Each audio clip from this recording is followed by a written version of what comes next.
All right, good morning, good evening, good afternoon, ladies and gentlemen, citizens of YouTube. It's Pastor Dow. Listen to the radio here. Check this out. There's a white man in North Carolina. He said he has some hoodlums. He calls 911 dispatch. Says that there's some hoodlums, 1 o'clock in the morning, going up and down the street. He's part of the, listen to this, neighborhood watch crew. All right. And he goes out and he says he fires a warning shot. However, when asked by the dispatch, has he shot anyone, he says he doesn't know.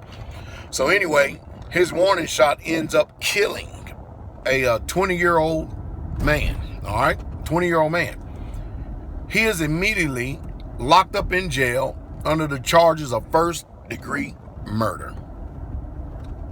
You might be saying, well, Pastor Dow, what's the big deal? I'll tell you what the big deal is. What about the police? See the double standard? Since when have you ever heard of a police shooting someone and then immediately they are charged with first-degree murder? I'm also with the policy that every time a cop shoots someone, that they need to be drug tested. I agree with the radio host on this 100%. But think about this. A cop can go out and shoot someone, and immediately they are under the presumption of innocence. But anytime a civilian does something like that, and believe me, I'm not with this going around just start shooting everybody for just no apparent reason. Even if you think there is a threat, you need to carefully assess the situation and see if it is so, rather than going around and deputizing yourself and acting like that you judge, jury, executioner, and the sheriff yourself.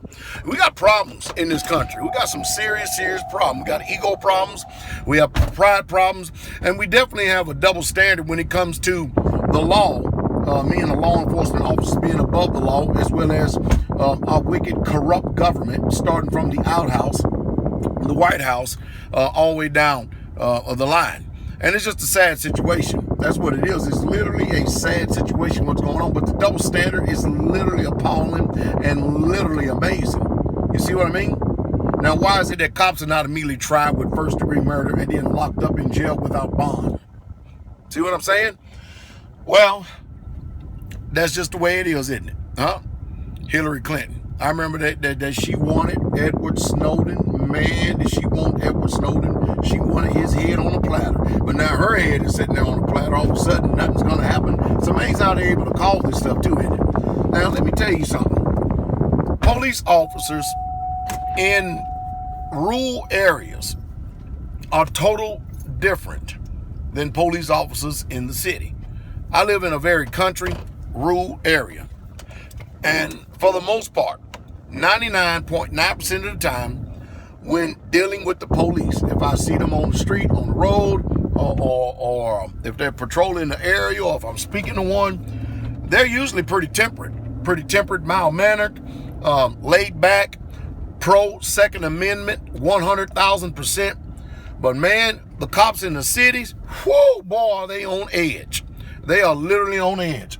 Now, when I'm speaking about police officers, I want you to know that I'm not speaking in the same vein with the cops in the rural areas as I am with the police in the city. Because the police in the city, they got some problems. They got some very serious problems. Well, them boogers are quick. But I think it has to do with choice of lifestyle as well. And you be the judge. But like I said, I don't have any trouble with the sheriff's department or the police department in my little area up here whatsoever at all.